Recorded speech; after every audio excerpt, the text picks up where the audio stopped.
Okay, hello everyone. This is a tutorial on Digital Research Alliance of Canada, which was formerly known as Compute Canada, and it will be presented by Kimathi Kaai, who is a first-year master's thesis student in Systems Design Engineering Department. He's co-supervised by me and Professor Alex Wong. And his research focuses on domain adaptation and generalization problems in computer vision. And he has done tremendous amount of work over last year. He initially joined as a URA and has been amazing. So, and this work that he will be this tutorial that he'll be presenting is a collective knowledge that he has gained with his work with Eddie, Jinman Park, and Saad Hussain, who's, I don't think he's here. So some ground rules. Put your questions in the chat. If they're clarifying questions, you can ask them to Kimathi, and Kimathi can decide if they are longer, and he would reserve it towards the end. We want to go through this as quickly as possible so that when you're working on it, you have a very quick reference. Okay, with that, I will let Kimathi continue. Yeah. Sounds good. Cool. Just gonna share my screen. Sweet. Is everybody able to see my screen? Yes. Okay, cool. Okay, so yeah, thank you for the introduction. The kind of point of this talk is to kind of give you a bit of information on how exactly I go through my Compute Canada workflow. Just kind of focus on machine learning. The kind of intended audience is someone who is just kind of like an introductory video for how exactly you'd use Compute Canada, and then also point to different resources and hopefully cater to some specific needs depending on what your projects are. So on the right side here, I kind of just have like a kind of like a broad outline of this entire presentation. So we'll just go through setting up just kind of a small local environment here. What would it look like to transfer that onto your Compute Canada account? How exactly to use the resources? How exactly does it you want to submit some of your jobs? We'll take a look at certain tips and tricks regarding making sure that even connecting and accessing Compute Canada and your remote repositories is easier. And then also we'll take a specific look at once you're able to submit some of your jobs, how do you actually monitor them? So yeah, so for now, I'll start off with just take a small example. Okay. So courtesy of Eddie, I have like a small little machine learning project over here. It's just a classic NIST dataset problem trying to classify digits, synthetic digits. And this is what I'm kind of using as a proxy project for this entire pipeline. So what would that look like for regardless of whatever project you're in? You just clone that into your local environment, get access to it. And then from here, you can do whatever kind of editing and things that you require, making some push. And the reason why I suggest this way is that most of your code that you probably want to work with in Compute Canada, it should be mainly just for like running jobs. You want to do most of your development locally and then pipe it over there. Another really important resource with that too as well is projects need, especially for Python projects, you need to set up your own virtual environments. So I set up my virtual environments in my local under this folder called EMS. And from here, basically you can use whatever virtual environment project or module that you use. I usually use virtual env.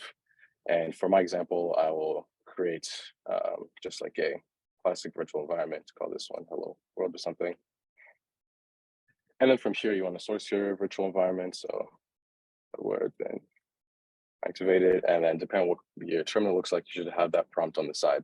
And then from here, you can do whatever pertinent work it is on your project. So, oops. And here, it's fairly straightforward what you need to do. And then importantly too, as well, is that here. A question, I have a question. Are you going through the workflow quickly and you'll come back to it? Because I think people also want to know how do they log into Compute Canada. Oh, okay, cool. Let me just skip ahead of all that stuff. I think let's go like slower in the beginning and then we can like speed up. Okay. Okay. Don't try to rush. It's only for, I don't want really, I want really people to understand what the exact workflow is. Assume that people don't know anything. Oh, They're okay. just starting off. So if you want to also put the GitHub repo link in the chat, that will be good. Okay. That sounds good. Where's the chat? So anyways, none of this right here that I'm really talking about is all too important. This is just kind of what the pipeline or the workflow would look like for whatever project it is that you're setting up. And from here, once you have your environment, this is where you would load the specific dependencies you have for your project. So for this project, I use things like NumPy, Matplotlib, TensorBoard, and you're able to just install that into whatever environment you set up for yourself here locally. Now, part of why this is important is that when you actually run your jobs, you'll need to set up your own environment in Compute Canada. So if you're able to create like a requirements.txt file using pip freeze, essentially you're able to just list all your dependencies in a txt file, and then you can actually use those dependencies and load them into the Compute Canada server. Now, it's going to take a bit of time. So what we're going to do instead is we're going to take a look at actually how do you create a batch job in Compute Canada. So Compute Canada, kind of the way that it works is that you don't actually like log into the node, the server, and then run your job there. Everything that you want to do, you want to submit a job for it. And what they use is they use this Slurm work scheduler that is responsible for actually creating the jobs for your task. So from this part, we're going to take a look at an example batch script that you'd run and kind of the important details that come into actually setting up the resources that you might need for your Compute Canada server. Another important thing that you need, regardless, is you need to set up with a specific account. And this account you can actually find when you go to Compute Canada. Depending on what projects you're a part of, you will be able to have a list of available account names. For example, these account names are associated with the specific groups that I'm associated for the resource allocation project. So whoever set up your Compute Canada resources, you can also turn to them and they can give you an account name to use. Why it's important is that this also helps with the relative priority of your tasks. Okay, so basically the basics, how to get into Compute Canada. So here you will actually just use SSH command. And the workflow of the SSH command, actually I'll move it here so it's easier for everyone to see. Down here is that you'll use your username and then also the machine or the actual server allocation. So for in my case, I have access to the Beluga machine, and all the SSH queues follow the format of username at whatever machine you're using, .computecanada.ca. So for me, I've set up, I've authorized my public key so I can access the server, but when you click enter, unlike me, I go right in, you will be prompted to add in your password. And your password is whatever password it is you use to actually sign into your Compute Canada account. And that's just the very basic elements there. Now, if you want to increase, or if you don't want to have to put your password every single time, you will need to create something that's known as private and public keys via an SSH folder that you can, if it doesn't exist on your home directory. So here I have a public key, I have a key, and this public key, you'll want to copy this public key into the authorized keys in the server. So let me just like briefly mention what that means. So two things. One thing is that you'll need to generate locally your own SSH server. So you can actually go to Compute Canada's resource over here and you'll step you through exactly how it is that you can create a key pair for your local machine. So you want to do this for both your local machine and you'll want to do this for your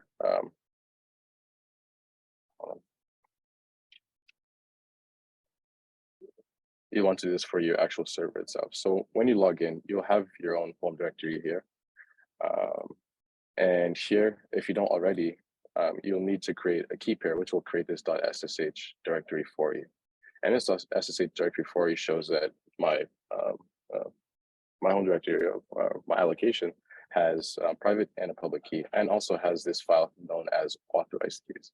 So what you can do is that you can actually just manually output, you can manually copy and paste the public key from your local into this authorized key, just a regular file, or you can use this this command here from your local server. So basically this command looks like, if you exit, basically this command, let's go to my public keys. So you do SSH copy ID, and then you would link it to whatever your local public key is. And then here you would send it or provide the server that it is, or the machine that it is that you want to copy your public key into the authorized keys. So here in my case, it would just be my name or my username, beluga@canada.ca. And when I hit this command, it will copy my authorized key. I've already done this, but I'll do it again. And so now my key is copied, meaning that any single time that you SSH back, if you use the command that I showed you earlier, beluga, I no longer need to provide access or provide a password every single time I log in. I think that's pretty straightforward for now. And if you want to get even fancier, actually, you can create a .config file over here. So I have this .config file over here, which simply just has this information. It's just an alias. So I want to connect to the server. This is my username, and this is the file. And so if I just do SSH beluga, it will take me, or even reduce the amount of things I need to type at a time. So that's bare bones. So that's exactly how to log into my the server. Okay, now for here, the other important thing of why it is that you need to create a key pair is that whenever you access your, depending on how you access your GitHub repository, you need to provide access for your server to whatever GitHub repository that you're using. And on GitHub, whatever GitHub account that you're using, you should be able to go to your settings, and under here is a list of all the authorized SSH keys that can clone or use, like access your GitHub repositories. So that procedure is the exact same. What you'll end up doing is going to the SSH directory in your home directory. You'll want to copy the contents of your public key into this SSH GP key. I would click this, but I'm not exactly sure if I should want to have my public key displayed all over YouTube. But that process as well, if you need any information on that process as well is also cleanly outlined in GitHub. How you can check for existing SSH keys, how you can generate one, and then how you can add that SSH key to your account. And then once you've done that, you are now ready to clone whatever GitHub repository it is that you need. So now just kind of like a bit of the lay of the land. Once you log in, you'll see something called this projects folder. And this project folder actually, if we take a look inside of this project folder, we see that it has these projects are associated to the group names that are associated with your account. So here I have for this project, and this project. And you see that these are the same projects that I have here. So why this is important is that if you want to actually have a space for doing, cloning your GitHub repository and doing whatever work it is that you need, you can access any one of these directories, and you should find your name or your user ID in one of these folders. And for me, I just did an autocomplete, and like here is actually what I use currently as my working directory. And that's another tip too there as well. So now, from a brief summary, we've logged in to Compute Canada. We've set up, we've authorized Compute Canada, actually authorized our local machine with the server via sharing our public keys. We've also allowed Compute Canada to access, or our Compute Canada, your specific account, to access your repositories from your GitHub via this SSH sharing or public key sharing. And then now showed you that you can, where you would like to go to actually have your own directory space to do your work in. And then now we're going to just walk through just simply cloning and setting up our project in Compute Canada. So for this is just as simple as just cloning whatever repository you have. So in my case, this is the project that I'm using. So here I would just clone this repository, and I use SSH cloning. All right, perfect. Now we've cloned the repository. Now from here, let's talk about how exactly it is that you want to set up our environment. So with Compute Canada, you need to actually set up and download it and install the packages that are pertinent to whatever project it is that you're working on. So here is a great resource for getting or understanding how to use Compute Canada's, or not Compute Canada, how to use and set up Python environments. So here I will send that into the chat. And then from here, we're going to actually walk through setting up our environment. And then once you set up an environment, I'll go back to exactly how it is that you want to set up and create some of our jobs. Okay. So here, Compute Canada has great resources with respect to actually setting up your environment. And this is what we want to look for, creating and using a virtual environment. So these steps are exactly the steps we're going to implement in terms of actually how to create and use our environment. So what I like to do is I like to go to my home directory. And from here, you'll see that I've actually created a folder called EMS. And EMS is actually just houses all the virtual environment folders that I have for my project. So here we're going to create one called Hello World. So the first important step that you actually need to do is, I don't know why they don't have it here because you kind of forget this stuff at times, but you need to actually load the version of Python that you want to use. And from here, what I want to do is I'm going to be using Python 3.8. So I'm going to first load that Python module, 3.8. And once I've loaded the Python version that I want to use, then I can actually create my virtual environment via the virtual env command. So here I can just do virtual and should autocomplete. Yep. No, download. And then call this Hello World.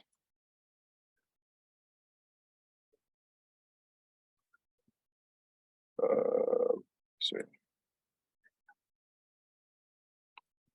And the unfortunate thing about doing some of this stuff live is that depending on the level or the connection you have with the server, it might take some time. But thankfully, this shouldn't take too long. We'll edit it out. It's okay. Okay, sweet, perfect. Now we're set. Now you want to source our environment. Now, actually, this is the motivation. When you actually run a Compute Canada job, right, you have access to your working directory. So what is useful is to set up your virtual environment directory or space before you run the job, so that when you run the job, all you need to do is that you'll see in actually my bash script, I load the Python module here, for example, and then I actually activate the virtual environment that it is that I want to use. And this is helpful because although you can, we'll actually see this, although you can install create virtual environments inside your jobs, which actually is I'm just running the exact same commands I have. It's, in my opinion, a waste of time every single time you submit a job to create a new environment, especially if the environments are the same. So that's why a strong suggestion of mine is just create your environments ahead of creating your actual jobs. So now we see here that my environment has been set up. So here, source my environment, hello world, and activate. And then one of their instructions here is that they want you to upgrade pip. So they use this no index command. So this is another actually important part of Compute Canada. Compute Canada has a lot of local packages available to it. So so Compute Canada provides, as you can see, Python wheels for a number of different packages. So what they suggest is first try to install packages that they have in their wheel before installing it from the PyPy repository.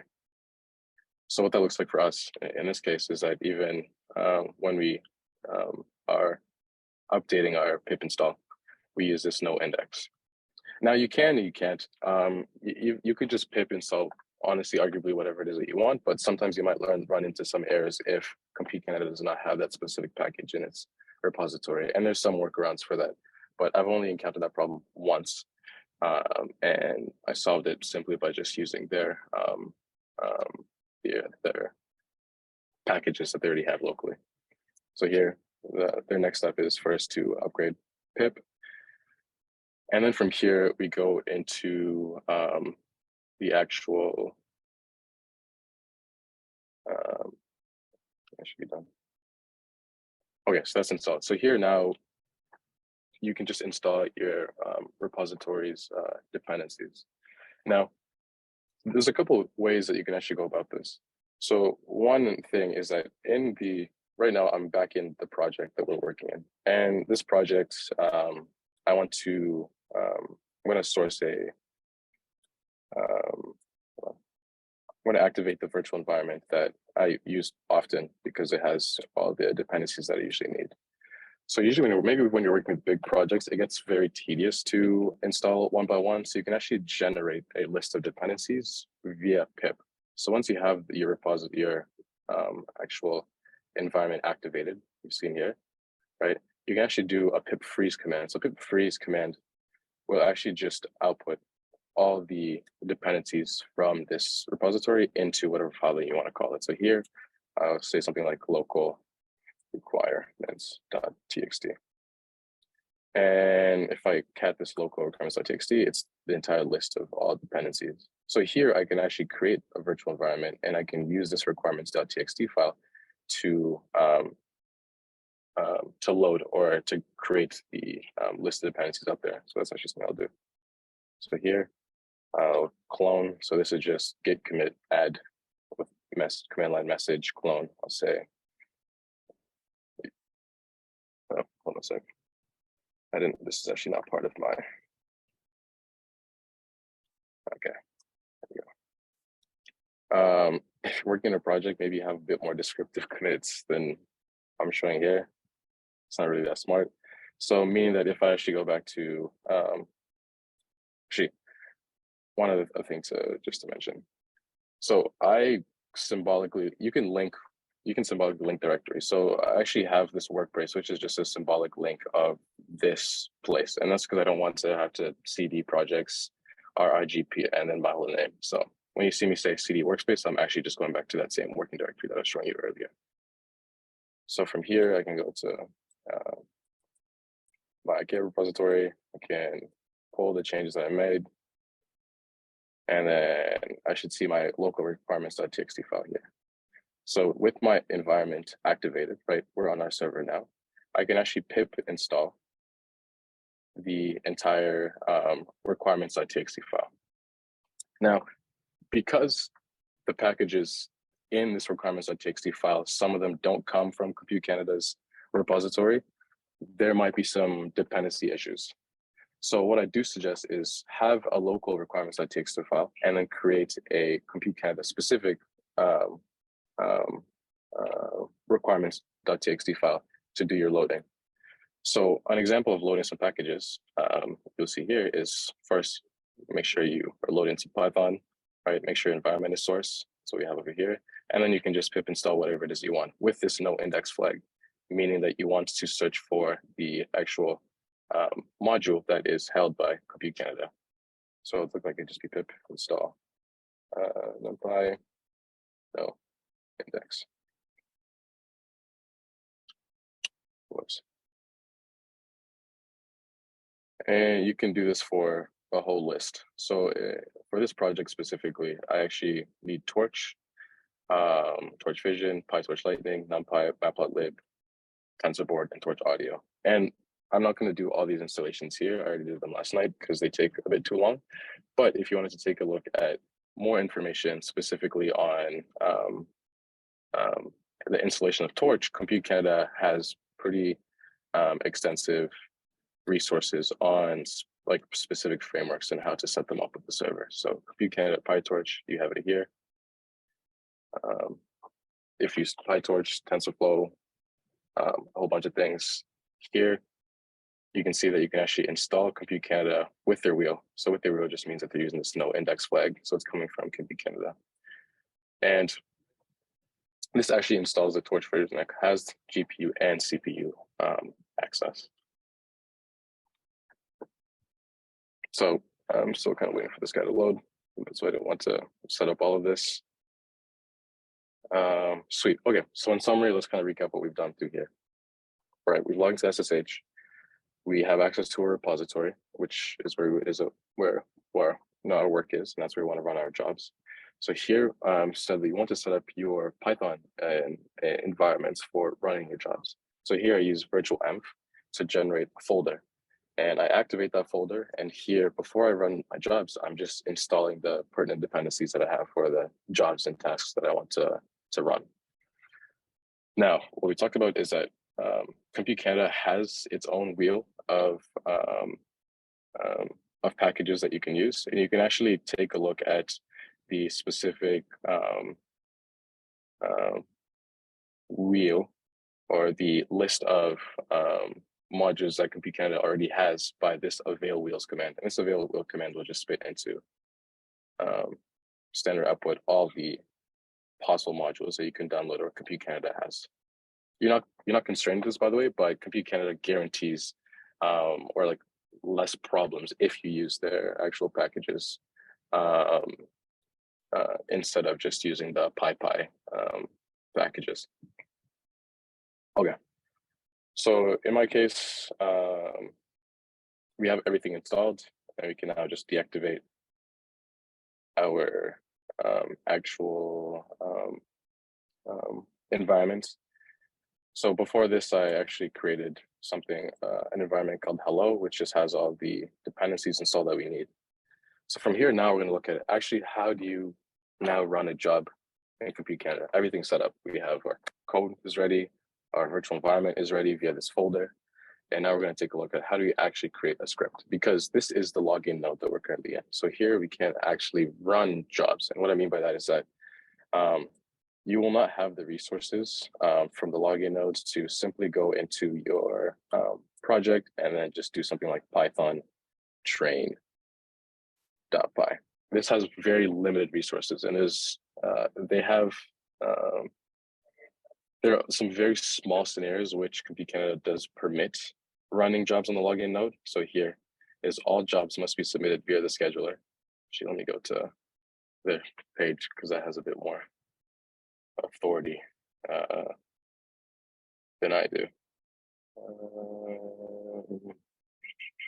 Yeah, so all jobs must be submitted by the scheduler. Exceptions are made for completions and other tasks not expected to consume more than 10 CPU minutes and about 4 gigabytes of RAM. So everything you do, every job that you have to run has to run via their scheduler. And the way that you interface with the scheduler is with these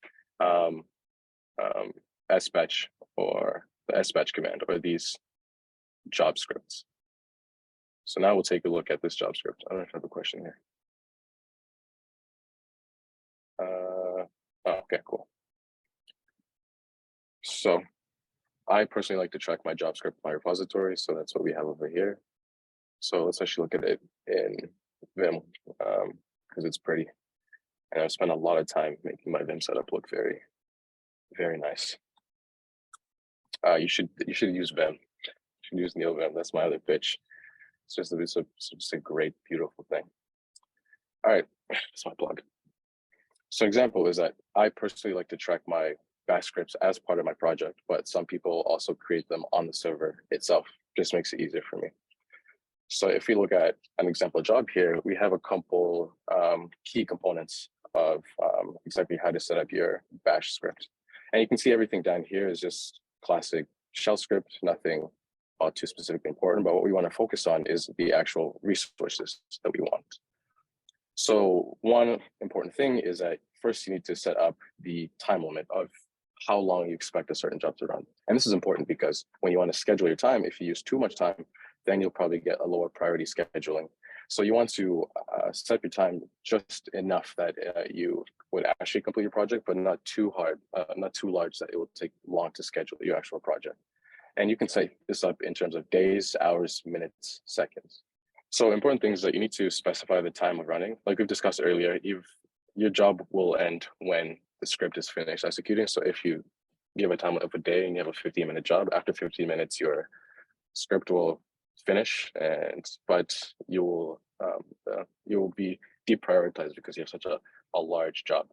But I don't think it's not a queue I don't actually know how the scheduling works, by the way, but they do strongly suggest don't use more time than you actually need. Then you want to set it, you want to have you need to set up an account or identify the account that you want to use to run a specific job. And showing earlier that you can actually use these, you have access to these via these resource allocation projects. And accounts kind of help you with prioritization a bit more. Now, the next thing is you want to take a look at memory. That's another important resource. So memory, you have memory per core or memory per node. So this .mem command is just memory per node, or the node is responsible for executing this job. So here it's just 3,200 megabytes, which just means 32 gigabytes worth of memory. And then other important information with, hold on, give me a sec. Running a job is that you likely want to use your GPU for running this job. So this you can actually access via another, sorry. Okay. Some other important information. So when you actually want to know what information to provide here, for example, for like memory, depending on what machine that you're in, I am in Beluga.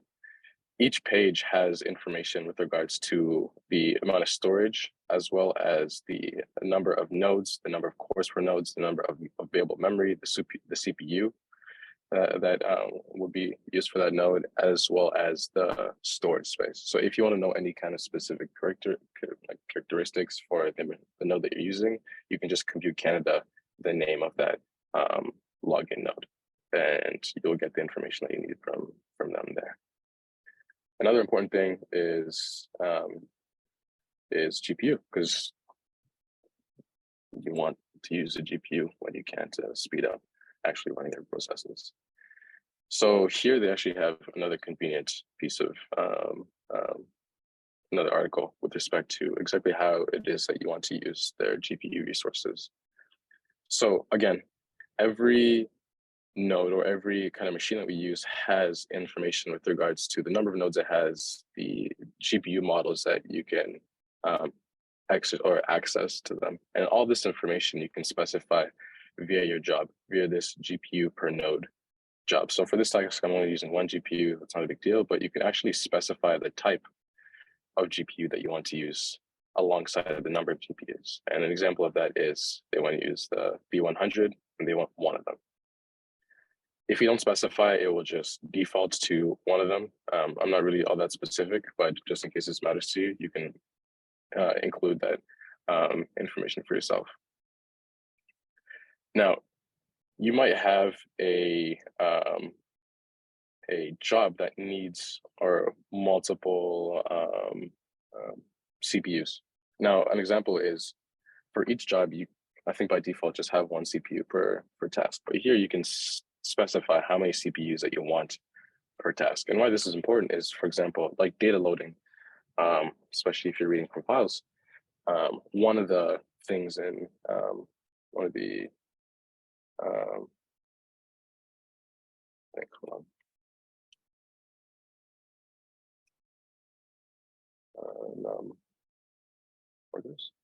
Okay, so one of the things that you can specify in your for data loading specifically is the number of workers, and these pertain to the number of CPUs that you have. So if data loading is a large bottleneck in your project, you want to increase the number of CPUs that you use for your project. And here you can define that here. Now, each machine has a maximum number of CPUs that they're allowed. I think Beluga suggests that I should use 6, or sorry, but use 10, but I've used 24 at times when I really need a lot of CPUs to generate the batches for training. So that's CPUs. And that's pretty much it. So, and there are much more, depending on like what your kind of jobs are, when you submit jobs, there are a lot more different options that you can set up for yourself, and you can come to these jobs regarding what specific needs that you have. So you can have serial jobs, you can have array jobs. Array jobs are essentially, you can execute, if you want to, for example, execute multiple tasks per job, You can have multi-threaded jobs, maybe SNPI jobs, GPU jobs, and other things. You can have interactive jobs. So let's say you want to if you wanted access to the Python interpreter on the login node. So you can actually create a interactive job, which essentially allows you to use your terminal or to interface with one of these nodes to run whatever simple things you have here. And you can see this is kind of just like the interpreter. Or you can use an interpreter, you can run jobs from here, but this is if you want more interactive things. They're great for debugging and things like that. And one other thing that, now let's go kind of down here. So from here, I'm doing NVIDIA SMI so that when you run a job, you can actually see what GPU is being used. From here, you just follow the same steps. You load the Python version that you're using, module that you're using. Here, I want CUDA and CUDA-N because I would like these resources to be available for my job. And then next, we see that I'm actually sourcing the environment that we created in our home directory. And you see I have access, even using the tilde, I have access to my home directory. So this hello bin, virtual environment is, if I cd, is the one that we created for ourselves here. And that's right here. So that means we can actually source our virtual environments from whatever node that we do. And this is great because that means I don't need to install my packages or dependencies every single time I run a job. And then from here, these are just variables for readability. And then we'll talk about TensorBoard, why I have this command here. This basically just lets me monitor my jobs as they run. And you just execute your regular job. So this is just Python. And then I just have a list of options that I want to run my actual job itself. And these options pertain to my train. So sorry to break your flow. So I wanted to know if you want to load the modules every time you want to run a job. Is that? Sorry, by modules, which modules do you mean? Do you mean this stuff? Yeah. Here? Yeah. Yes. Yeah. Every single time you run a job, you need to load these modules. So won't your environment have those modules? No, so environment here is just, I guess, pointing to the packages, but these, I guess for some reason, it's a triple check, but actually load the Python modules, or before you actually have access to the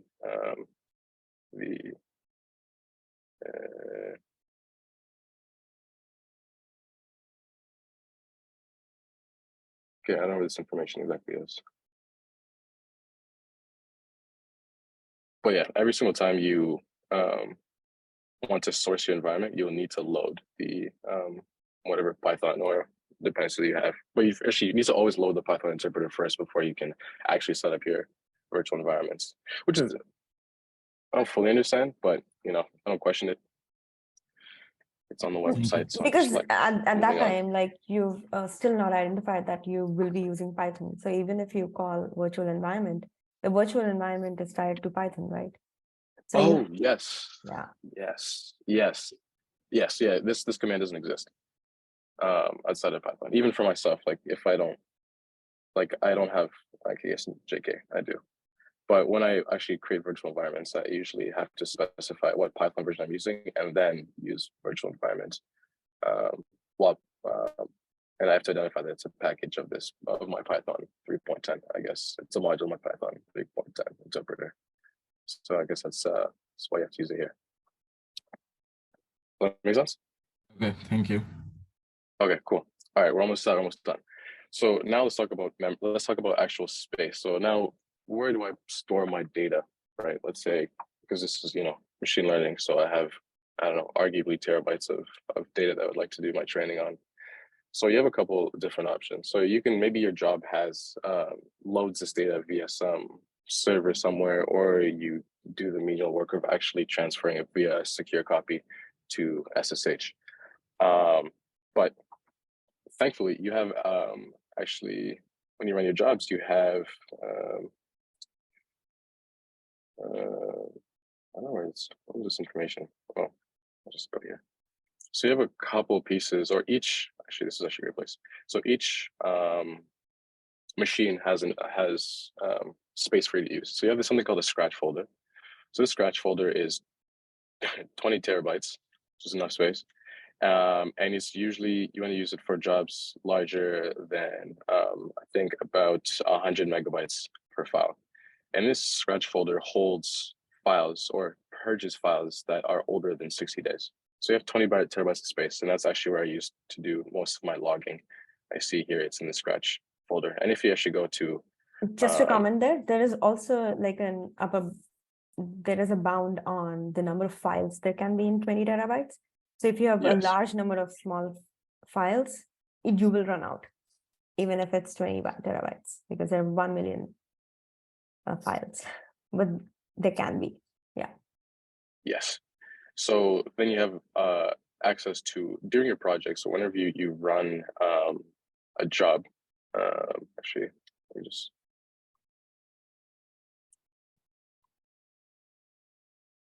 sorry, perfect. So they do have, actually, let me just show you where this Scratch is. So when you come to your home directory, right, I'm on the Beluga server. This is my home directory. One of my folders here is a Scratch folder, which is a symlink to here. But basically here is 20 terabytes of information.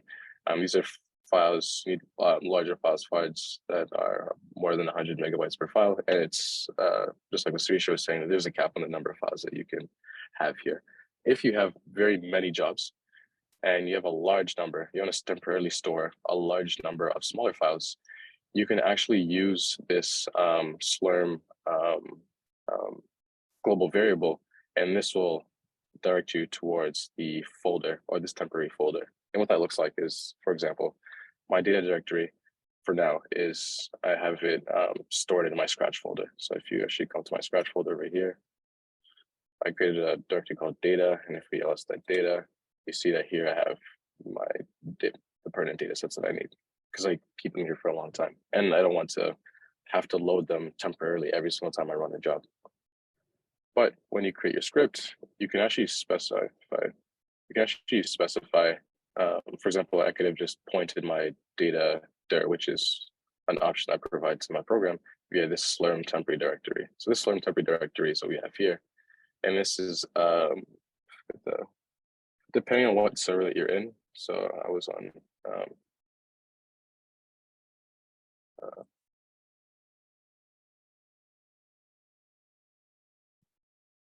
there's different sizes that you have. So this, my temporary directory from the Beluga server is about 1 terabytes of space for 50,000 files per group. And here you can see this is also you have 20 terabytes, but you have 1 million files per user.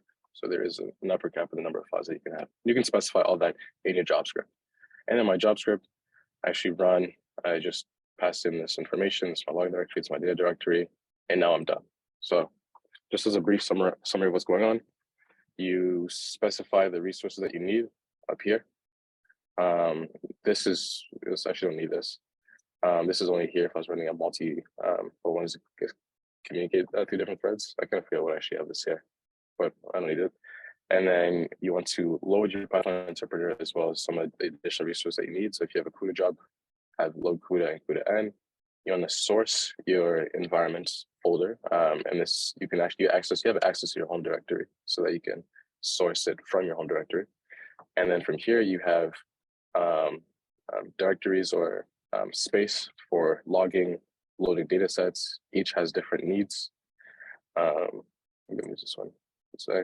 And then here you just simply execute the actual module or the actual Python, whatever it is that you want to run. This is just your script. You do whatever it is that you need to get a job done. So now we're going to take a look at, okay, how do you actually submit a job? So submitting a job, let's go to my job script, which in my case is a workspace here. So submit your job, you just submit jobs via this S batch command, and then point it to the shell script for that job. And then you just click enter, and boom, your job is submitted. So now the last and final phase of this presentation is just monitoring. So how do you exactly monitor the jobs that you have? So when your jobs are queued, you can actually take a look at your queue jobs here, this SQ command. This SQ command gives you a couple pieces of information. It gives you the job ID, tells you what user is using it, what account you're using, what shell script it is that you ran, the current state or status of your job. So it's R means ready, PD means pending. The amount of time left, I allocated 30 minutes. So this kind of shows how much time is left of that 30 minutes. Similarly, I can see nodes, CPUs, GPU information, as well as the memory information. And then here is the node list. So this is actually the node that is responsible for executing the job that I want to run. And now another thing is that where does your standard output go? So in my case, the job that I'm running has a bunch of print statements everywhere. So I'm running print. So where does the standard output go? So by default, your Slurm will create a output file that essentially just outputs whatever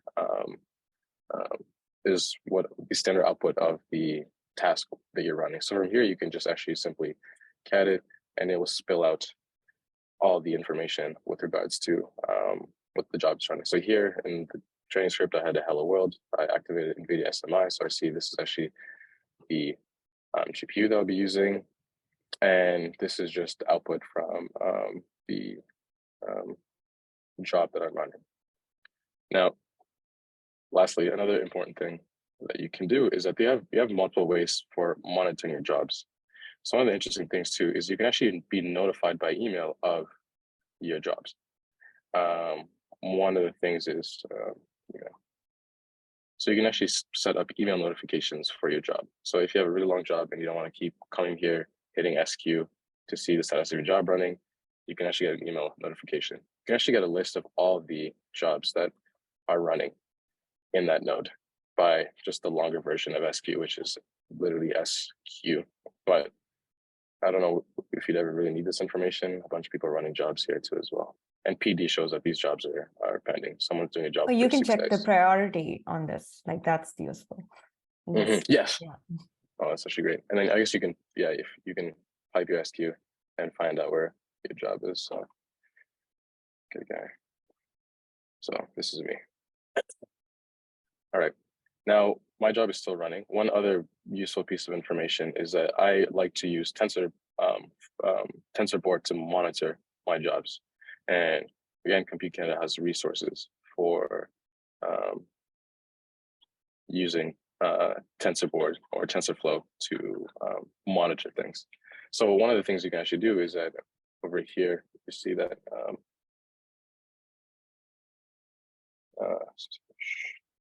is that I actually run TensorBoard before my job runs. And that's just because of this information here. That way I can actually monitor locally on my local machine the progress of the job that I'm running. So as long as my job is still running, so what you need to do is via the standard output that we saw earlier, actually.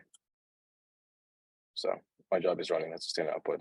You can actually, I can take a look at what port this job is running on that specific node. So mine is 606.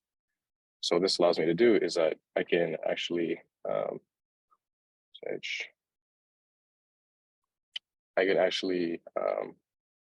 link or forward this port to my local host here. So I'm going to forward this port to my local host at port 6006.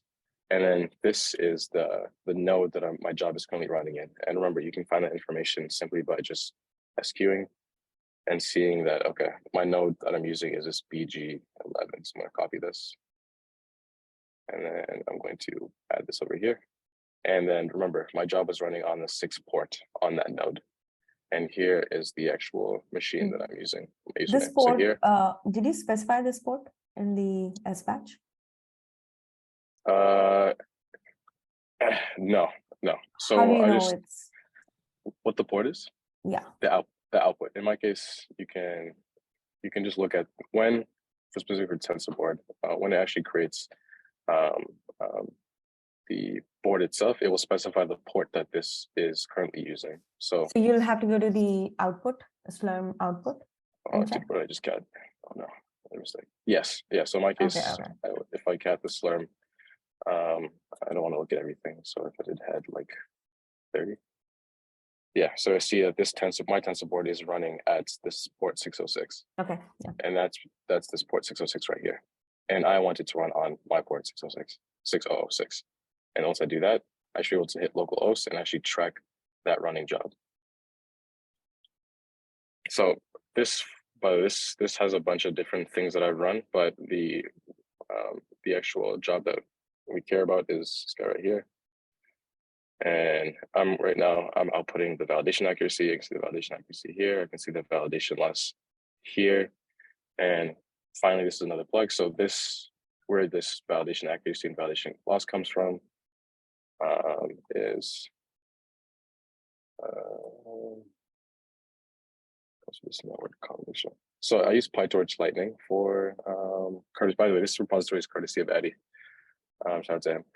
But here I'm logging my training loss and yeah, I'm also logging my validation loss and validation accuracy. And that's what I'm able to monitor in real time here as my job trains.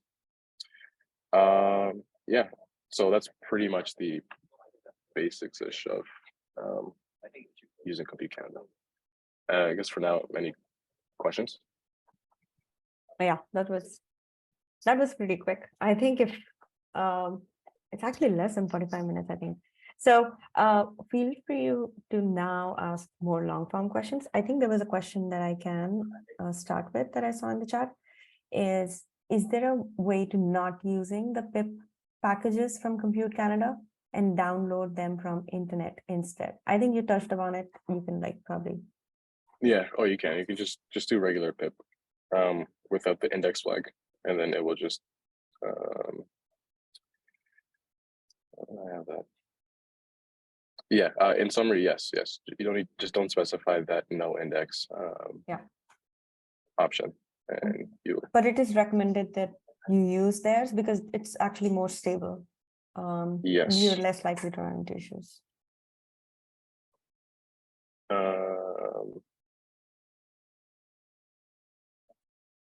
Yeah, so you can just do a regular pip install, so without this no index flag. And the other question that we had previously was, what happens if you, let's say, ask for 20 hours, but you end up using, let's say, just 15 minutes? So, Yeah, so your job will exit with no problems. In my case, I allotted 30 minutes for my job, but my job finished in 15-ish minutes, or actually probably less than that. So once it's finished executing what you've specified on your training script, then it kills the node and your job is complete. So there are two things to keep in mind when regarding this issue. First of all, you can submit multiple jobs. For example, you'll have multiple scripts. So let's say I can potentially submit 10 jobs asking for 20 hours each. It is definitely you will lose your place in the queue. The more resources you ask for, I guess there is a trade-off. So so that you need to keep in mind. Also, using initially you may not know how much resource you use, but once you know and you've been running things for a while, it's better just to use the things that you need so that your job runs on time and also you're not taking up and also you're essentially not losing your spot. So that is the thing. It is never the case that you can just submit one job at a time, or you can only run one job at a time. That does not matter at all. Each of these are parallel processes essentially. So once you submit your batch, the batch script essentially, while batch, you're free to submit more. And you can also check your and I think R is running. Is R running? Yeah, R is running, and then you can cancel. So R is running, CG's I don't actually know the name, but just it's being canceled, and then PD is pending. So I'm going to cancel this job too as well. Yeah. Okay. So yes, CG, it's being canceled. Any other questions? So one question here is, how do you estimate your time, CPU? What do you look at? The data set, size, and your algorithm? What all does it depend on? Yeah, it depends on all, I guess, all those things. It really is trial and not trial and error, but I don't have any intuition in terms of how long a job will run, except from knowing that my data set is pretty large. My process is, it takes like quite long, and that helps me like estimate like the amount of time that I need for jobs. But I think how good is how much like data are you using, and like how much processing are you doing on that data is a pretty good estimate. But once you run a job, like for example, if you so you like did overkill and your job you allocated a day, but your job only runs in 2 hours, you'll be able to see that information next time. Especially if you get a notification for when the job is done, and then you can use that to educate your other choices for use. Yeah, a lot of times when you don't specify RAM correctly, your job may get killed because let's say you request less than what you need, then your job will get killed because it's trying to access more. So that's also usually an indicator if you submit a job and suddenly it's, of course, use the standard output, like the output file to aggressively put a lot of print statements so that you know how far it got. But a lot of times when you're using multiple like workers, and this is essentially CPU, then you will run into RAM issues. So you want to just take care of that. Yeah, thank you. And another question I had is about, so how do you use your GitHub here? So you use, so you pull code every time you do a commit and run it here, or how is it like? Yeah, so what I suggest for use is that I don't like to do any kind of like editing or anything on the server, but you can. Like you can make whatever changes that you want. All I have to on here, and then you can commit from here, you can push from here. I just like my setup, my Vim setup on my local machine. So what I usually do is that any changes that I want to make, I will make them here. I'll make them here, and then I will push the changes. And then when you say here, you're saying local locally. Git. So I'll make my changes locally. I'll push them to the remote, and then I will pull the changes into my the repository that's in my server. But it's up to you. Like it's if you're comfortable with Vim, like just pure Vim, you can do that here. If you're using VS Code, or even if you're using Vim, you can edit files remotely too as well. Like you can open files. Yeah, I forget how to do that, but you can edit files locally too as well. Vim and VS Code or whatever it is that you want can do that for you. Does that help, or was there something? Is there more you'd like to say? Oh yeah, you can use an ID like PyCharm. Spawn a suggestion. VS Code to edit the files, or you could use Vim. Oh, directly to edit and compute Canada, I guess. Oh yeah. Yeah, I back in the day I used to Vim. I think once you initially, I think if it's easier, you should use an IDE. But later on, you'll find that once you get used to the entire workflow, it's just easier to just work with like the text is essentially text editor at that end. I don't want to call it text editor to offend Kimathi. Yeah, I mean it is. But yeah. Okay. Yeah. Any other questions? So this was mostly like machine learning workflow. Is there any question on how to get started? So I would recommend that you take this GitHub repo, and I will make this recording available. I don't know how, which channel you got this PDF with the Zoom link from, but I plan to put this on like YouTube, and so you will have access to this, and try it as soon as possible. Try this workflow as soon as possible. I think setting up the initial public keys and all these kind of things is not, you can log in via password just in the beginning, and you can like advance. So I think Kimathi has shown what he uses, but that has happened over time. You will see that you prefer a particular kind of workflow. So this is not the only way to do it. There are multiple ways to do it, and find your favorite workflow.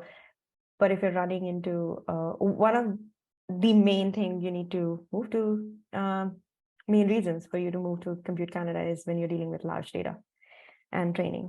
You don't want to be doing that on local machines. And I guess I have a question about when you say you're dealing with, I know that you and Eddie, when you're working on this and you're working with large data sets, so 1 terabyte, how do you, I know that you actually move the data to the node before you start running. Can you elaborate on that a little?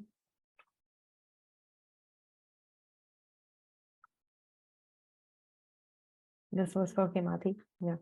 Oh, sure. Yeah, so it kind of depends. So luckily for data modules like this, like Minis data module comes directly actually from the PyTorch library itself. So so we have sorry, yeah, it comes from Torch Vision. So this one actually, it will, when you're loading it, it will actually download to whatever directory it is that you specified for it.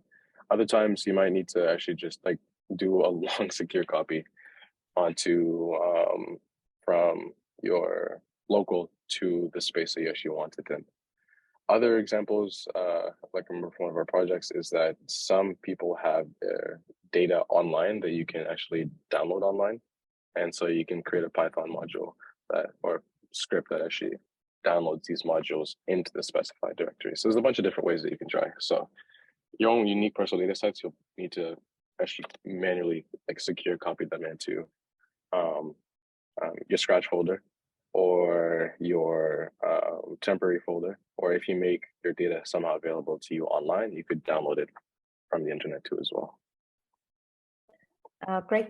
Any other questions?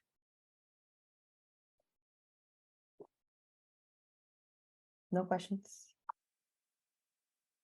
Okay, great. So I think we will end it there.